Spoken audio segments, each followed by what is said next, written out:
Historia del barco fantasma es un cuento de Wilhelm Hauff, incluido en su colección, Cuentos completos. Forma parte de las historias escritas por este autor dentro de sus famosos, Märchenalmanach, almanaques de cuentos. Mi padre tenía un pequeño establecimiento en Basora. No era ni pobre ni rico, del tipo de personas que no quieren arriesgar algo por miedo a perder lo poco que tienen. Me educó con sencillez y rectitud y pronto se llegó al punto en que le pude ayudar. Precisamente al cumplir yo los 18 años, murió cuando acababa de hacer su primer negocio de mayor envergadura, probablemente por el pesar de haber confiado al mar 1000 piezas de oro. Al poco tiempo hube de considerarle feliz por haber muerto, ya que unas semanas después llegó la noticia de que el barco al que mi padre había confiado sus bienes había naufragado. Mi espíritu juvenil no podía rendirse ante este accidente.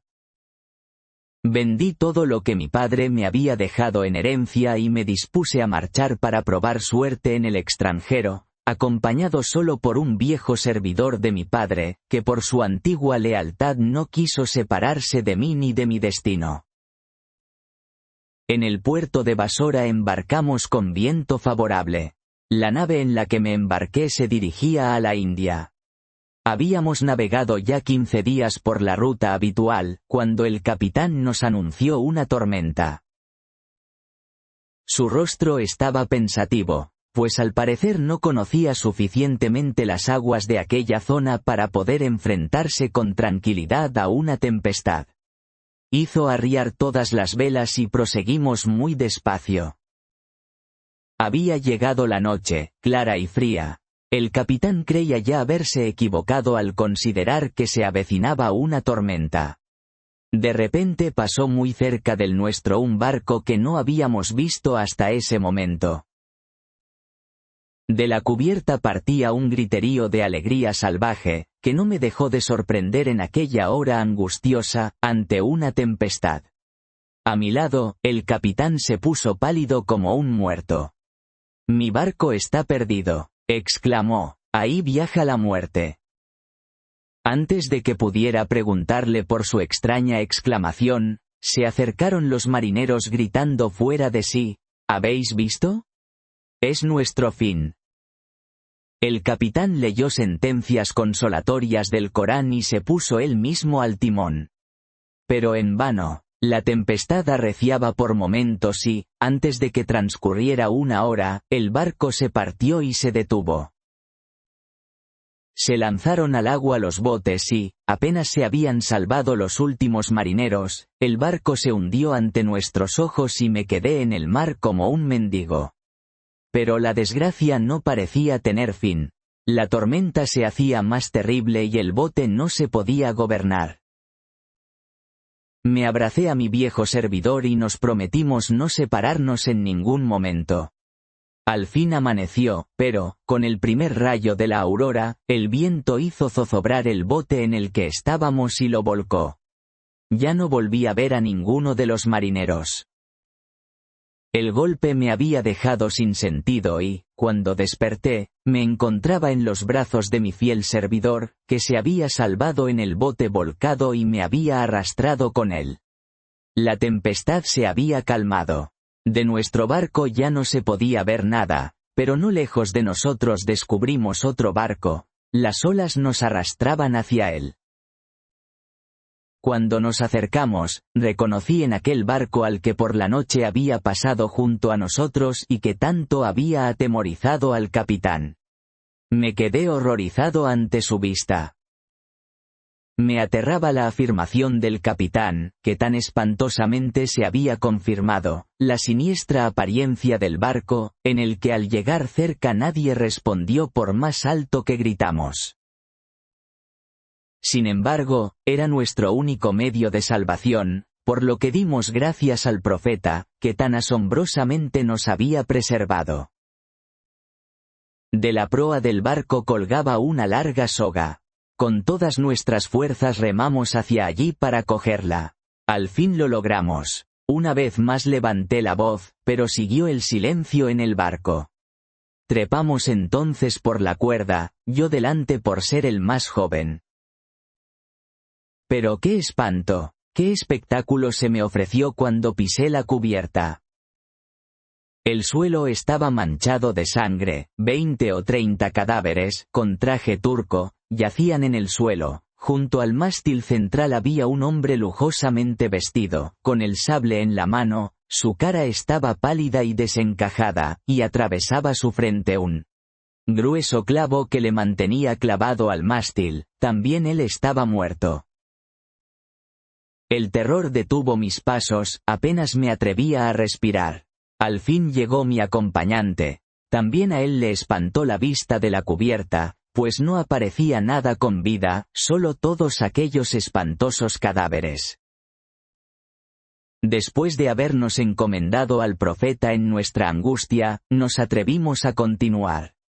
A cada paso mirábamos a nuestro alrededor por si se presentaba algo nuevo y aún más terrible, pero todo siguió como estaba. En suma, nada vivo excepto nosotros dos y el mar.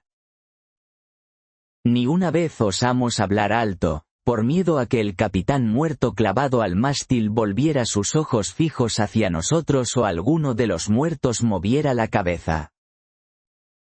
Llegamos a una escalera que conducía a la bodega. Involuntariamente nos detuvimos y nos miramos, pues ninguno se atrevía a exteriorizar sus ideas. «Oh, señor», dijo mi fiel sirviente, «aquí ha ocurrido algo terrible. Sin embargo, aunque el barco esté lleno incluso de asesinos ahí abajo, prefiero entregarme incondicionalmente a ellos antes que permanecer más tiempo entre estos muertos». Yo pensaba como él, hicimos acopio de valor y bajamos llenos de esperanzas. También allí reinaba un silencio de muerte y nuestros pasos resonaban en la escalera. Nos detuvimos ante la puerta de la cámara. Pegué el oído a la puerta y escuché, pero no se oía nada. Abrí. La estancia ofrecía un aspecto desordenado. Trajes, armas y otros objetos yacían revueltos. Nada estaba en su sitio. La tripulación o el capitán debían de haber estado bebiendo recientemente, pues todo andaba aún revuelto. Continuamos de una zona a otra, de un camarote al siguiente. En todas partes hallamos grandes cantidades de seda, perlas, azúcar, etc. Yo estaba fuera de mí al ver aquello, pues, como no había nadie en el barco, creí poder apropiármelo todo. Pero Ibrahim me advirtió que probablemente estábamos aún lejos de tierra y que no podríamos llegar solos y sin ayuda humana. Nos repusimos con la comida y la bebida que encontramos en abundancia y subimos luego a cubierta. Allí se nos seguía poniendo la carne de gallina ante el terrible espectáculo de los cadáveres. Decidimos librarnos de ellos echándolos por la borda. Pero ¿cuál no sería nuestro espanto cuando encontramos que ninguno podía moverse de su lugar? Yacían como pegados al suelo y habría que haber arrancado la madera de la cubierta para separarlos, para lo cual nos faltaban las herramientas. Tampoco el capitán podía ser separado del mástil y ni siquiera pudimos apartar su sable de la mano rígida. Pasamos el día considerando nuestra triste situación y, cuando comenzó a anochecer, permití al viejo Ibrahim echarse a dormir, pero yo quise velar en la cubierta para intentar pedir ayuda. Pero, cuando salió la luna y por las estrellas calculaba que serían alrededor de las 12, se apoderó de mí un sueño tan irresistible que caí sin poderlo evitar detrás de una cuba que se encontraba en cubierta. Sin embargo, se trataba más de un aturdimiento que de sueño, pues oía claramente el mar golpeando en el costado del barco y las velas crujir y silbar por efecto del viento. De repente creí distinguir voces y pasos de hombres en cubierta. Quise incorporarme para mirar, pero una fuerza invisible mantenía mis miembros aprisionados, sin que pudiera siquiera abrir los ojos. Las voces se fueron haciendo cada vez más claras, me parecía como si una tripulación alegre se desplazara por la cubierta. Creía oír entre las demás la voz fuerte de alguien que daba órdenes, al mismo tiempo que percibía con claridad cabos y velas subiendo y bajando. Progresivamente iba perdiendo la conciencia y caí en un profundo sopor, durante el cual creí oír un estruendo de armas, y no me desperté hasta que el sol estaba ya alto y me quemaba la cara. Asombrado, busqué a mi alrededor el tumulto, el barco, los muertos y lo que en aquella noche había oído y me pareció un sueño, pero al mirar encontré todo como el día anterior. Los muertos yacían inmóviles e inmóvil estaba el capitán sujeto a su mástil.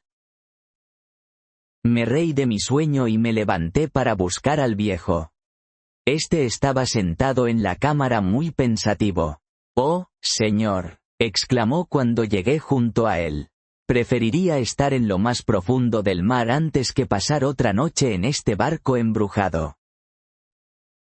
Le pregunté cuál era la causa de su preocupación y me respondió así: «Cuando había dormido algunas horas, me desperté y me di cuenta de que por encima de mi cabeza andaban de acá para allá. Pensé que seríais vos, pero eran por lo menos 20 los que andaban arriba, oí también gritar y llamar. Después descendieron la escalera unos pasos pesados. Entonces ya no me di cuenta de más. Solo de vez en cuando recobraba el sentido por unos instantes y veía al mismo hombre que está arriba clavado al mástil sentado en esa mesa de ahí, bebiendo y cantando, el que yace en el suelo no lejos de él, con un traje rojo escarlata, estaba sentado junto a él y bebían juntos. Esto me contó mi viejo sirviente.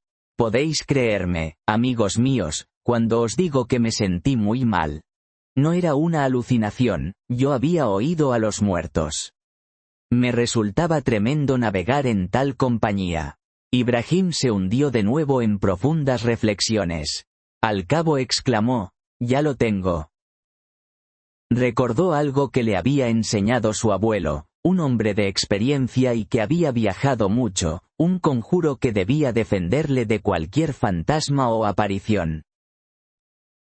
Creía también que a la noche siguiente podría evitar aquel sueño extraño que nos había sobrevenido leyendo muy fervientemente sentencias del Corán.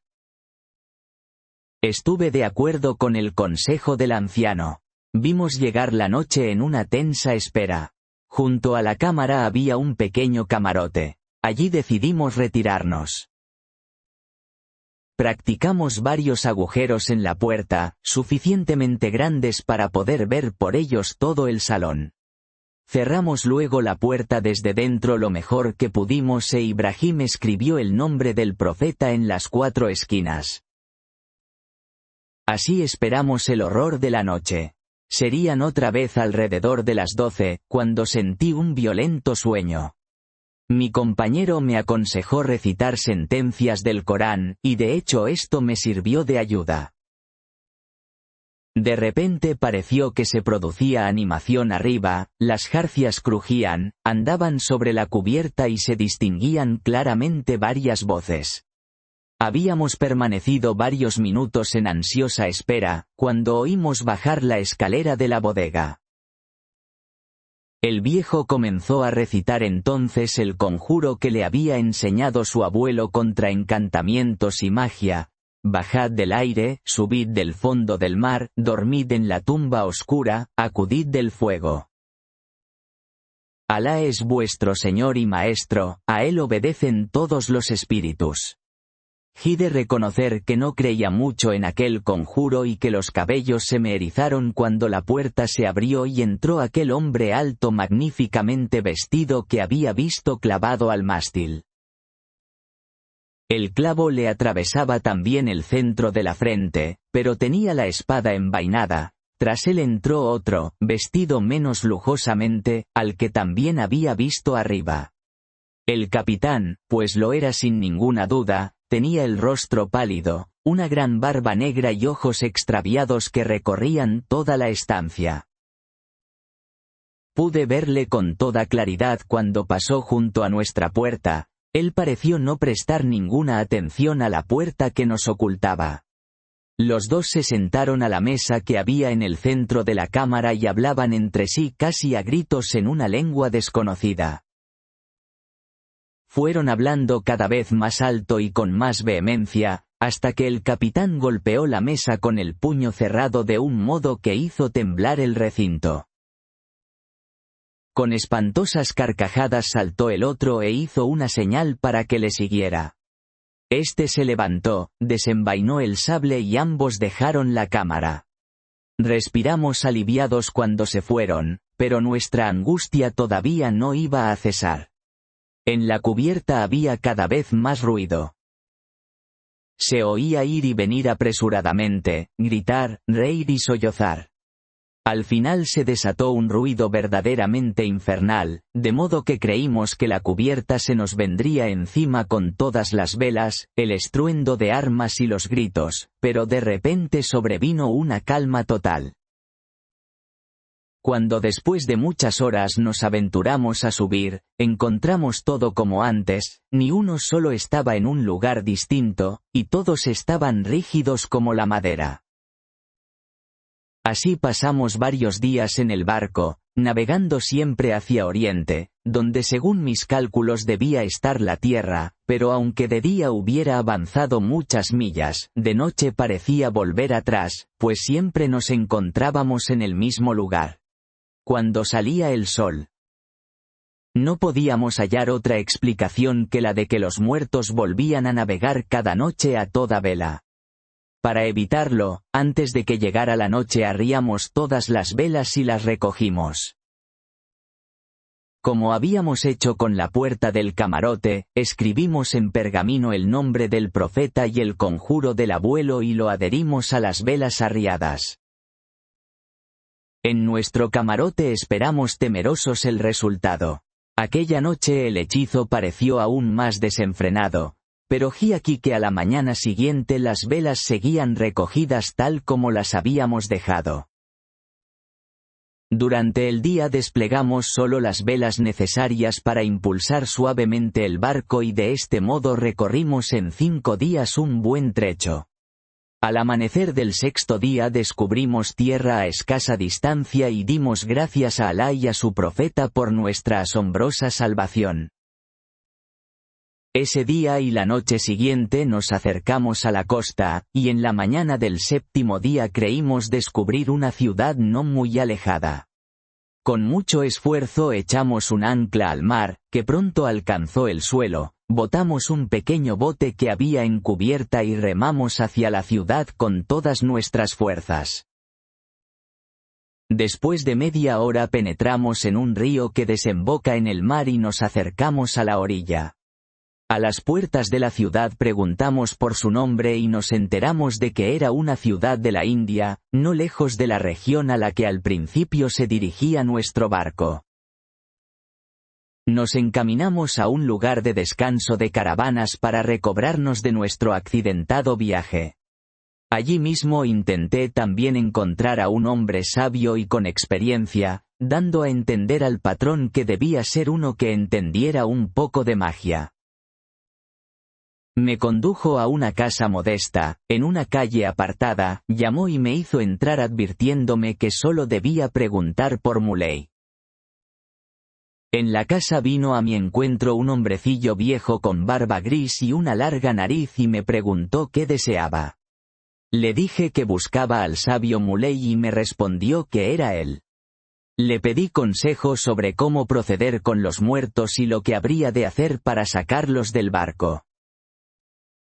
Me respondió que la tripulación permanecía encantada en el mar probablemente por algún crimen cometido y que creía que el hechizo se rompería al traerlos a tierra, pero esto no podría hacerse más que desprendiendo las tablas sobre las que yacían.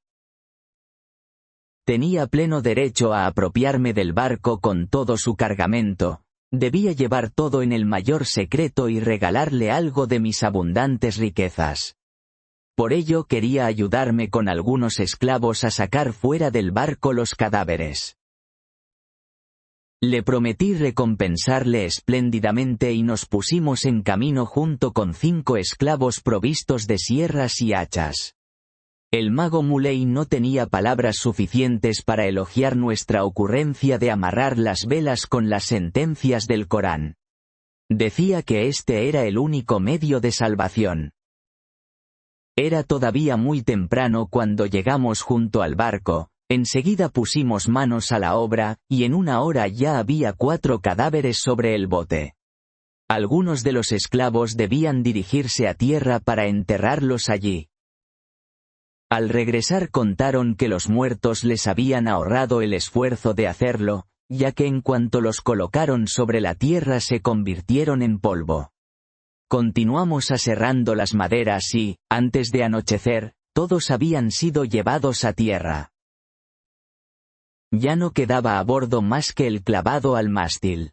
En vano intentamos sacar el clavo de la madera, ninguna fuerza era capaz de desplazarlo ni 1 milímetro. No sabía qué hacer, ya que no se podía arrancar el mástil para llevarlo a tierra. Muley nos sacó del apuro en esta ocasión, con la idea de enviar rápidamente a uno de los esclavos a traer un recipiente lleno de tierra. Cuando regresó, el mago pronunció misteriosas palabras y echó la tierra sobre la cabeza del muerto. Inmediatamente abrió éste los ojos, aspiró profundamente y la herida de su frente comenzó a sangrar. Extrajimos fácilmente el clavo y el herido cayó en los brazos de uno de los esclavos. «¿Quién me ha traído hasta aquí?», dijo cuando pareció que se había recobrado un poco. Muley me señaló y yo me acerqué. «Te doy gracias, joven desconocido, por haberme salvado de un largo martirio. Desde hace 50 años, mi cuerpo navega por estos mares y mi espíritu estaba condenado a volver a él cada noche. Ahora, la tierra ha tocado mi cabeza y puedo ir en paz junto a mis padres». Le rogué que nos dijera cómo había llegado a aquella terrible situación y habló así. «Hace 50 años era yo un hombre poderoso y respetado que vivía en Argelia. El deseo de ganancia me llevó a fletar un barco y ejercer la piratería.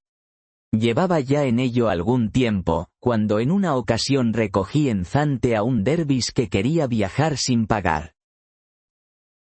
Mis marineros y yo éramos gente ruda y no considerábamos la santidad de este hombre, sino que yo le traté con sarcasmo. Una vez que por su celo religioso me había reprendido por el mal camino de mi vida, de noche en mi camarote se apoderó de mí la cólera, tras haber bebido mucho con mi timonel. Furioso por las palabras del dervis, que no habría tolerado que me dijera ni un sultán, me lancé a la cubierta y le clavé mi puñal en el pecho. Moribundo, me deseó a mí y a mi tripulación que no pudiéramos ni vivir ni morir hasta que nuestra cabeza reposara en la tierra. El dervis murió y le arrojamos al mar, burlándonos de sus amenazas, pero aquella misma noche se cumplieron sus palabras. Una parte de la tripulación se rebeló contra mí. Se luchó con horrible saña hasta que mis partidarios fueron vencidos y a mí me clavaron al mástil.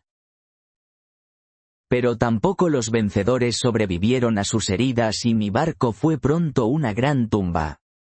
También a mí se me extraviaban los ojos, se me cortaba la respiración y pensé que iba a morir. Era solo el espanto lo que me mantenía. La noche siguiente, a la hora misma en que el dervis había sido arrojado al mar, despertamos mis compañeros y yo. La vida había vuelto, pero no podíamos hacer y decir más que lo que habíamos hecho y dicho aquella noche. Así navegamos desde hace 50 años, no podemos vivir ni podemos morir, pues ¿cómo podríamos tocar tierra? Con loco empeño navegábamos siempre con las velas desplegadas en la tormenta, esperando estrellarnos por fin contra algún acantilado y reposar la cansada cabeza en el fondo del mar. No lo logramos. Ahora, sin embargo, voy a morir. Una vez más, te doy gracias, Salvador desconocido. Si los tesoros pueden recompensarte, acepta mi barco como prueba de mi agradecimiento. El capitán dejó caer la cabeza al terminar de hablar y expiró. Como sus compañeros, inmediatamente se convirtió en polvo. Lo recogimos en una cajita y lo enterramos al llegar a tierra. De allí llevé trabajadores que pusieron el barco en buenas condiciones. Con grandes ganancias, cambié por otras las mercancías que tenía a bordo. Contraté marineros, recompensé espléndidamente a mi amigo Muley y me hice a la mar con dirección a mi patria, no sin dar un rodeo en el que hice escala en muchas islas y tierras donde vendí mis mercancías. El profeta bendijo mi empresa. Después de 9 meses llegué a Basora 2 veces más rico de lo que me había hecho el capitán al morir. Mis conciudadanos estaban asombrados ante mis riquezas y mi fortuna, y creían, nada menos, que yo había encontrado el Valle de los Diamantes del famoso Sinbad el Marino.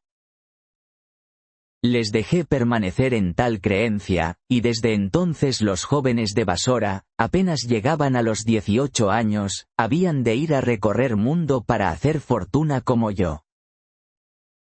Viví tranquilo y en paz y cada 5 años hacía un viaje a la Meca para dar las gracias al Señor en su ciudad santa por su bendición y para rogar que admitiera en el paraíso al capitán y a sus hombres.